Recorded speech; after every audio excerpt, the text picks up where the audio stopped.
बिस्मिल्लाहिर्रहमानिर्रहीम। अस्सलाम वालेकुम डियर स्टूडेंट्स। होपफुली आप और आपके फैमिली मेम्बर्स अल्लाह तबारक व तआला के खास करम और रहमत से खैर वाफियत से होंगे।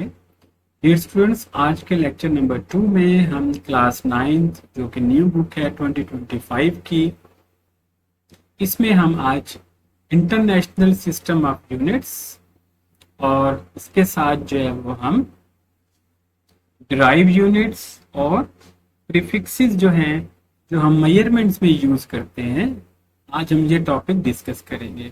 इसमें जैसे शॉर्ट क्वेश्चन बनेगा, ये जो आमतौर पर ये तीनों टॉपिक जो है शॉर्ट क्वेश्चन के ही होते हैं, और इसके अलावा जो है जो एक्स्ट्रा इसमें से बन सकते हैं क्वेश्चन, वो भी आपके साथ शेयर करेंगे। तो अभी हम जो है वो पहले टॉपिक की तरफ चलते हैं, जो कि है इंटरनेशनल सिस्टम ऑफ यूनिट्स। अगर हम इसको थोड़ा सा जो है मैं आपको स्क्रीन पर दोबारा से शेयर कर दूं, आई होप कि ये अब आपको क्लियर हो गया होगा।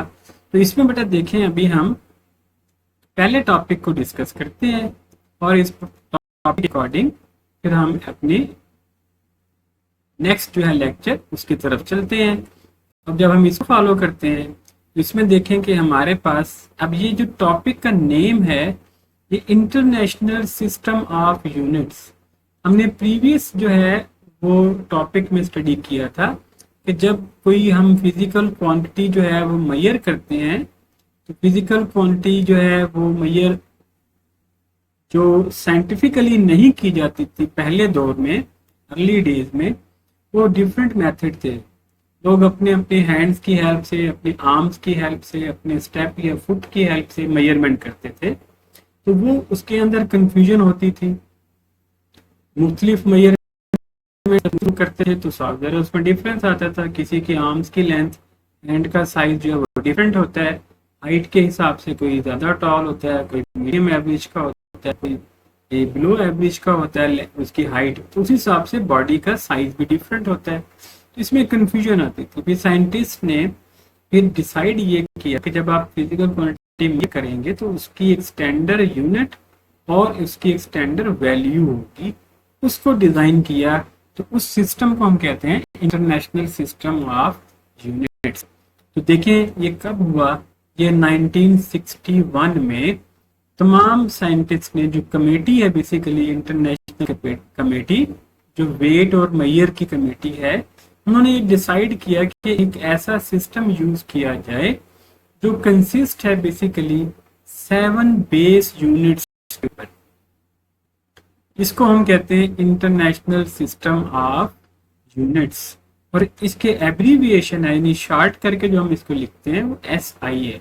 अब आप फौरन समझ जाएं, जहां SI लिखा होगा इसका मतलब है कि ये I इंटरनेशनल को शो करता है या रिप्रेजेंट करता है, S जो है वो सिस्टम को, और ये इंटरनेशनल सिस्टम है।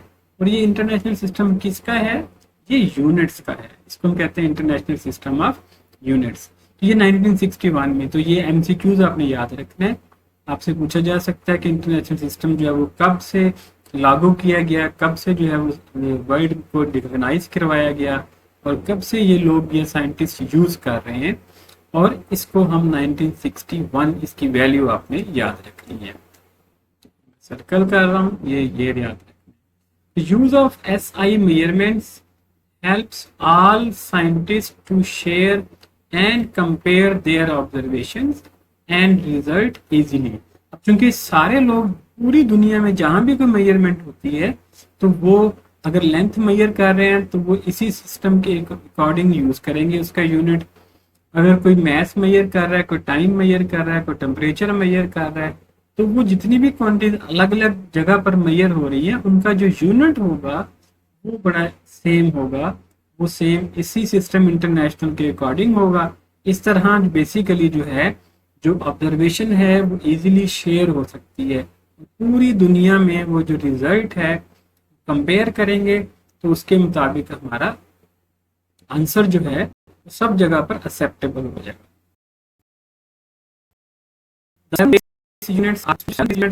आपने टेबल आपको बता दिया गया है, टेबल 1.2, ये वो टेबल है।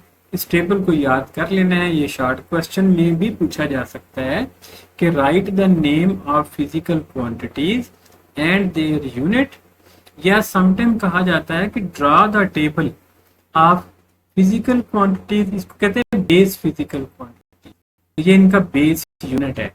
तो बेस क्वांटिटी 7 है जो हमने लास्ट लेक्चर में स्टडी किया था कि जो फिजिकल क्वांटिटीज हैं वो 2 टाइप्स की होती हैं, एक बेस क्वांटिटीज होती है और एक डिराइव। इसी में हम डिराइव भी आगे पढ़ेंगे, दूसरा टॉपिक हमारा वो है। तो ये बेस क्वांटिटी 7 है, length, mass, time, temperature, electric current, intensity of light, amount of substance. आगे इनकी यूनिट है, लेंथ को मीटर में हमेशा मेजर करना है। अब पूरी दुनिया में लेंथ मीटर में मेजर होती है, मास किलोग्राम्स में होता है, टाइम सेकंड में होता है, टेम्परेचर केल्विन में होता है, करंट एम्पेयर में होता है। ये साइंटिस्ट नेम है, केल्विन भी और एम्पेयर भी। लाइट ऑफ जो है intensity of light, in light की शिद्दत, लाइट कम ब्राइट है या लाइट हल्की जो है उसकी शिद्दत को हम कहते हैं इंटेंसिटी ऑफ लाइट। जैसे सन की लाइट दिन में बहुत शिद्दत की होती है, आप उसको नहीं देख सकते, लेकिन बल्ब की लाइट जरा कम होती है, आप उसको देख सकते हैं बल्ब को, उसको हम इंटेंसिटी ऑफ लाइट कहते हैं। तो कैंडेला जो है ये भी साइंटिस्ट नेम है। जो है ये मोल है, ये हम नंबर ऑफ एटम्स या मॉलिक्यूल्स केमिस्ट्री में जब बहुत कम क्वांटिटी में होता है तो उसको हम मोल्स में लेते हैं, और जो अगर मैटर या मैस ग्रेटर क्वांटिटी में होता है तो उसको हम किलोग्राम्स में, या इससे कम हम जिसको ग्राम भी कहते हैं, ग्राम। लेकिन एसआई जो है उसके अंदर मैस को हम किलोग्राम में ही लेंगे। तो ये वो टेबल है जो आपने याद रखना है, और ये बेसिकली पैराग्राफ आप रीड कर लेंगे, और इसी पैराग्राफ के अगर आप ब्रीफली 2-3 बातें यानी कब हुआ और इसमें जो साइंटिस्ट हैं इन्होंने उस बेस यूनिट्स को कितनी क्वांटिटीज दी, यानी 7 दी है, इसका एब्रीविएशन क्या है, तो ये भी सिंपल जो है वो आपका शॉर्ट क्वेश्चन बन जाएगा। होपफुली बेटा ये वाला टॉपिक क्लियर हो गया होगा। अब हमने अपने नेक्स्ट टॉपिक की तरफ चलते हैं। नेक्स्ट टॉपिक हमारा, वो मैं स्क्रीन पे आपको बता दूं, वो हमारे पास बेसिकली है डिराइव यूनिट्स। जो डिराइव यूनिट है, इस डिराइव यूनिट्स की हेल्प से हम डिराइव जो है वो टेबल भी स्टडी करेंगे, और इसी टेबल्स को फिर हम बताएंगे कि इसके अंदर कौन सी बेस यूनिट यूज हुई है, क्योंकि जो डिराइव यूनिट है वो बेस यूनिट की हेल्प से ही बनती है। देखिए बेस डिराइव यूनिट्स क्या होती हैं, ठीक है। तो बेस यूनिट्स जो है, अगर हम देखें कि जो बेस यूनिट्स की बात कर रहे हैं, तो बेस यूनिट्स जो है base units cannot be derived from one and other and neither can be resolved into any other more basics। यानी जो बेस यूनिट्स होती हैं वो किसी दूसरे से डिराइव या किसी दूसरे से की हेल्प से बनती नहीं है, ना हम उनको ब्रेक डाउन करके किसी दूसरी यूनिट्स के अंदर या उसका वो मोर बेसिक बना सकते हैं। यानी बेस यूनिट जो होती है वो बेसिकली इटसेल्फ बेस होती है, इसको हम फंडामेंटल यूनिट भी कहते हैं।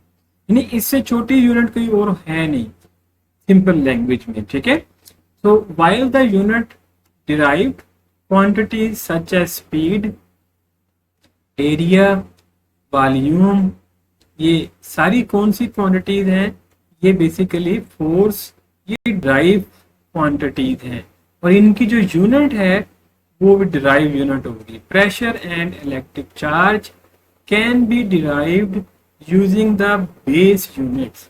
यानी इन सब क्वांटिटीज की जो यूनिट है वो हम कहाँ से बना सकते हैं, वो हम बेस यूनिट से बना सकते हैं। कैसे बना सकते हैं, और इनकी यूनिट्स को जो हम कहते हैं, इन क्वांटिटीज की जो डिराइव क्वांटिटीज हैं इनकी जो यूनिट है इसको हम बेस यूनिट कहते हैं।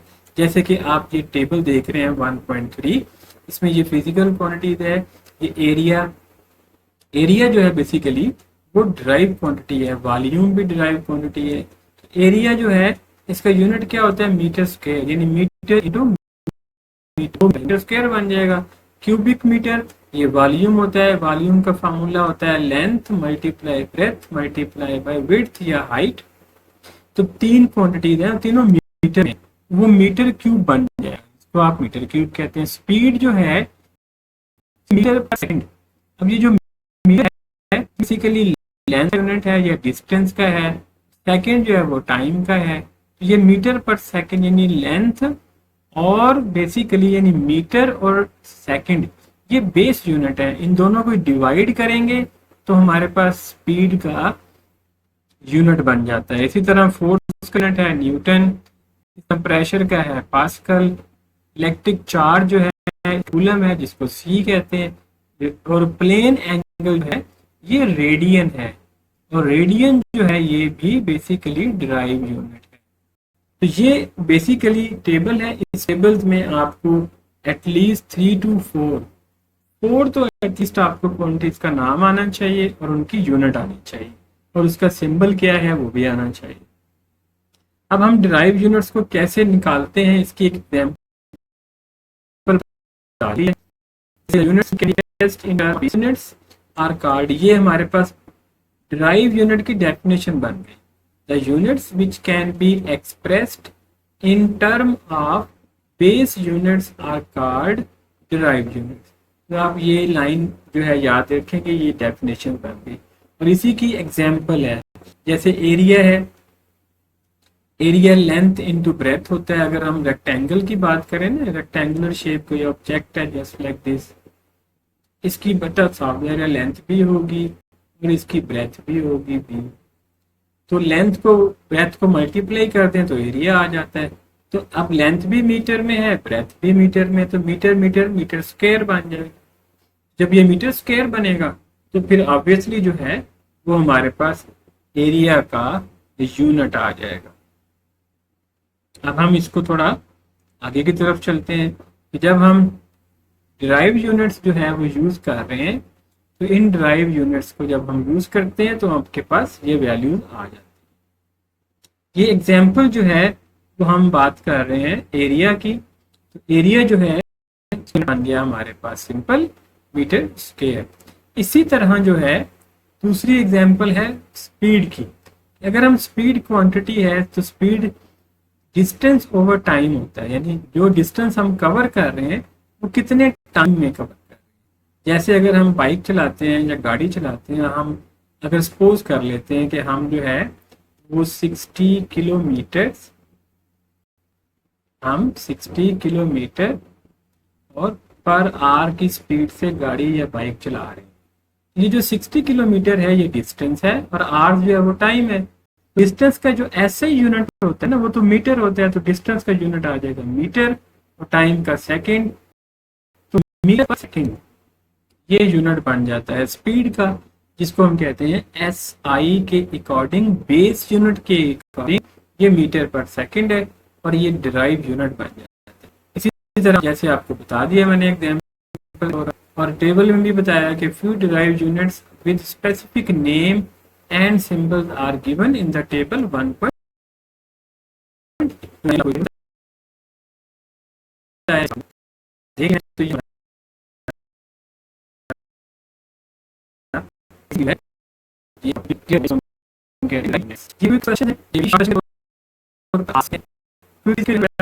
अलग से लेक्चर बना के दिया हुआ है, तो आपने इस लेक्चर्स को यूटिलाइज कर लेना है। वहां आप लिखेंगे क्विक क्विज जो है विद सर फारूक नज़ीर, तो आपके पास सामने आ जाएगा लेक्चर। उसके लेक्चर के अंदर चैप्टर वाइज मैंने जिस भी चैप्टर में क्विक क्विज है उसके 2-3 क्वेश्चन जितने भी हैं चैप्टर के अंदर वो मैंने लेक्चर डिलीवर वहाँ किए हुए हैं, वहाँ से आप नोट कर सकते हैं। स्टेटमेंट भी दी हुई है, उसको आपको समझाने की कोशिश की है, इंशाल्लाह वहाँ से आपको समझ भी आ जाए। लास्ट टॉपिक की तरफ चलते हैं हम। लास्ट टॉपिक है बेटा हमारा जिसको हम कहते हैं एस आई प्रीफिक्सेस। अब ये एस आई प्रीफिक्सेस क्या होता है? एस आई का तो हमें पता चल गया कि एस आई जो है वो हम कहते हैं सिस्टम ऑफ इंटरनेशनल को, और सिस्टम ऑफ इंटरनेशनल जो है वो ऑल ओवर दी वर्ल्ड सारे साइंटिस्ट यूज करते हैं ताकि हमारी मेजरमेंट्स हो सके। तो एस आई जो है बेसिकली ये प्रीफिक्सेस क्या होते हैं? बेसिकली प्रीफिक्सेस जो है कोई लेटर्स होते हैं, ये 10 की पावर्स होते हैं, इसको वर्ड्स भी कह सकते हैं, लेटर्स भी कह सकते हैं, या सिंबल्स भी होते हैं, जिसको हम एसआई यूनिट के साथ यूज करते हैं। देखिए हम ये चैप्टर 1 जो है बेसिकली ये मेजरमेंट का पढ़ रहे हैं, और मेजरमेंट जब हम करते हैं तो कोई बहुत बड़ी मेजरमेंट भी आ सकती है हमारे पास और बहुत स्मॉलर मेजरमेंट भी आ सकती है। जैसे कि यहाँ देखें इसको समझने की कोशिश करते हैं। The SI are decimal system, ठीक है। प्रीफिक्सेस जो हैं are used to write unit by power of 10, यानी जो यूनिट्स हैं उनको हम पावर ऑफ 10 में लिखते हैं, पावर बना के लिखते हैं। एक भी घड़ी आई है सिंपल, लाइक 5 के साथ कितने जीरोस हैं, 3 ये है, 3 ये है, 6 और एक ये है 7। ये एक बहुत बड़ी वैल्यू है, मीटर में है। इस तरह की स्मॉल क्वांटिटी है लाइक 0.000 यानी 4 जीरो है पॉइंट से बाद और फिर 4 मीटर। ये दोनों जो है एक बिग क्वांटिटी है और एक स्मॉल क्वांटिटी है। ये जो मीटर में यानी ये लेंथ है कोई, are not convenient to write down, इनको लिखना मुश्किल हो जाता है या आसान नहीं होता। तो हम क्या करते हैं, the use of prefixes make them simple. जो प्रीफिक्सेस है यानी 10 की पावर जो है वो इसको लिखने में हमारे लिए आसानी कर देती है। जैसे कैसे, जैसे अभी हमने कहा कि ये कोई बड़ी क्वांटिटी है, 5 के साथ जो है वो बेसिकली 7 जो है वो जीरोस है, 3 ये हो गए, 3 ये हो गए 6 और एक ये हो गया 7। इसको हम ऐसे लिख सकते हैं कि 5 मल्टीपल 10 की पावर 7 मीटर। देखिए इसको लिखना इजी है, इसको लिखना थोड़ा मुश्किल है कि 5 लगाएं फिर काउंट करके 6 और या 7 जीरो लगाएं या 8 जीरो लगाएं, एक का जीरो आगे पीछे हो गया तो वैल्यू चेंज हो जाएगी। तो इसकी नजर इजी है कि 5 10 की पावर याद रखें, 10 की पावर 7 है, इसको इस तरह लिखना ये हम प्रीफिक्स कहते हैं, ये प्रीफिक्स बन जाता है। सिमिलरली जो क्वांटिटी है ये वाली, ये स्मॉल क्वांटिटी है, इसको हम कैसे लिख सकते हैं। देखिए अब इसमें जो पॉइंट था वो बेसिकली एंड पे था और वो पॉइंट जो है वो 5 के बाद शिफ्ट हुआ, यानी 5 पॉइंट हुआ है। तो यहाँ जो पॉइंट है वो 4 के बाद शिफ्ट होगा, यहाँ जो पॉइंट है वो राइट की तरफ मूव कर रहा है, यहाँ पॉइंट था वो लेफ्ट की तरफ मूव कर रहा था ऐसे इस डायरेक्शन पर। अब ये जो लेफ्ट की तरफ कर रहा है ये 10 की पावर, जो राइट की तरफ मूव करेगा ये 1 2 3 4 और 5, यानी 4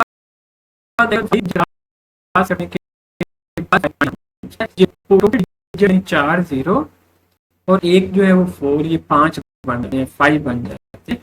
तो कैन बी रिटन है, इसको हम कैसे लिख सकते हैं, 4 मल्टीपल 10 रेज़ टू पावर -5, ये -5 में होगा। ये याद रखने वाली बात है एक कि पॉइंट अगर राइट की तरफ मूव कर रहा है तो जो पावर होगी 10 की वो नेगेटिव होगी, और अगर पॉइंट जो है वो लेफ्ट की तरफ मूव कर रहा है तो इसका मतलब है वो 10 की पावर पॉजिटिव होगी। तो प्रीफिक्सेस क्या होते हैं, ये प्रीफिक्सेस की डेफिनेशन यहाँ से आप देख सकते हैं कि prefixes are the words are symbols added before SI unit such as, जैसे कि मिली कहते हैं हम, सेंटी, किलो, मेगा, गीगा, ये प्रीफिक्सेस के नेम है। और ये जो है मिली या सेंटी या किलो ये 10 की पावर होते हैं। जो मिली होता है ये 10 की पावर -3 है, सेंटी जो है वो 10 की पावर 2 है, और किलो जो है 10 की पावर 2 है, मेगा 10 की पावर 6 है, और गीगा जो है वो 10 की पावर 8 है। तो ये बेसिकली जो है ये वो प्रीफिक्सेस हैं। इसका टेबल भी आगे बना हुआ है, वहां से भी देख सकते हैं। तो आप डेफिनेशन अगर आपने याद करनी है तो यहाँ तक आप इसके लिए डेफिनेशन बन जाएगी, और ये आप इसकी एग्जाम्पल दे सकते हैं, मिली, सेंटी, किलो, मेगा यहाँ तक देना चाहें यहाँ तक, किलो तक देना चाहें किलो तक, मिली, सेंटी और किलो कम से कम 3 आपने जरूर देनी है। तो ये आपके पास जो है SI प्रीफिक्सेस हैं, ये वो प्रीफिक्सेस हैं जैसे कि डेफिनेशन में सकते हैं कि prefixes are the words are symbol added before SI unit, यानी SI यूनिट से पहले हम इसको लिखते हैं, बिफोर SI यूनिट हम इसको ऐड करते हैं। जैसे मिली है, ठीक है, सेंटी है, किलो है, तो इसको हम कैसे यूज करते हैं वो अभी हम जो है आपको आगे बता देते हैं, तो आपको इसको प्रैक्टिस करके। तो बेसिकली जो 10 की पावर्स होती हैं, अगर 10 की पावर प्लस है बेटा उसको हम मल्टीपल्स कहते हैं, और अगर 10 की पावर माइनस है उसको हम कहते हैं सब मल्टीपल्स। मल्टीपल्स जो है वो 10 की प्लस पावर होते हैं, और जो 10 की माइनस पावर होते हैं वो सब मल्टीपल्स होते हैं of mass measurement given in the table 1.5, whereas multiple and sub multiple of length are given in table 1.6। दोनों टेबल्स को आप देख लें, वहां लेंथ की और इसकी एग्जांपल दी गई है। हम इसको यूज करते हैं और आगे की तरफ चलते हैं। जैसे सपोज करें कि अब हमारे पास देखें ये प्रीफिक्सेस की एक टेबल बता दी गई है, और इस टेबल्स के अंदर हम यूज कर रहे हैं इसको। तो अब देखें ये एटो है, ये इसका सिंबल है ए, और इसकी पावर ऑफ 10 जो है वो -18 है। फेमटो स्मॉल एफ है, 10 की पावर -15 है। पीको ये पी है, 10 की पावर -12 है। नैनो 10 की पावर -9। माइक्रो म्यू इसको सिंबल होता है, और 10 की पावर -6 है। ये हम यूज करते हैं, और बेसिकली इसमें जो मोस्ट इम्पॉर्टेंट है वो मैं आपको मार्क करवा देता हूँ। ये कम से कम आपको 5 या 6 जरूर आनी चाहिए, ताकि आप इसको, अगर ये शॉर्ट क्वेश्चन आए तो उसमें आपसे पूछा जाता है कि राइट द 3, 4 या 5 फेमस प्रीफिक्सेस। जो फेमस है वो मैं आपको बता देता हूँ बेटा। एक तो पीको आपने याद रखनी है, नैनो याद रखनी है, पीको 10 की पावर माइनस, नैनो 10 की पावर -9, माइक्रो जो है वो 10 की पावर -6, और मिली जो है अभी हमने एग्जाम्पल में पढ़ा, मिली 10 की पावर जो है वो बेसिकली -3, और सेंटी जो है वो 10 की पावर -2 है। डेसी जो है वो 10 की पावर -1 होता है, और किलो जो है ये मोस्ट फेमस है, मोस्ट फेमस आमतौर पर ये यूज की जाती है। किलो 10 की पावर 3, और इसी तरह मेगा है 10 की पावर जो है वो 6 है, और गीगा जो है वो 10 की पावर जो है वो 9 है। तो ये आपने याद रखनी है, ये एमसीक्यूज वगैरह में भी पूछी जा सकती है आपसे। अब इसमें देखें जो है वो प्रीफिक्सेस हैं, प्रीफिक्सेस की डेफिनेशन हो गई, इसकी एग्जांपल्स होंगी। आई होप कि ये प्रीफिक्सेस का टॉपिक भी हमारा यहाँ क्लियर हो गया। नेक्स्ट लेक्चर में इंशाल्लाह हम साइंटिफिक नोटेशन और इसके आगे के टॉपिक को डिस्कस करेंगे। आपसे रिक्वेस्ट है कि चैनल को लाइक और सब्सक्राइब कर लें, ताकि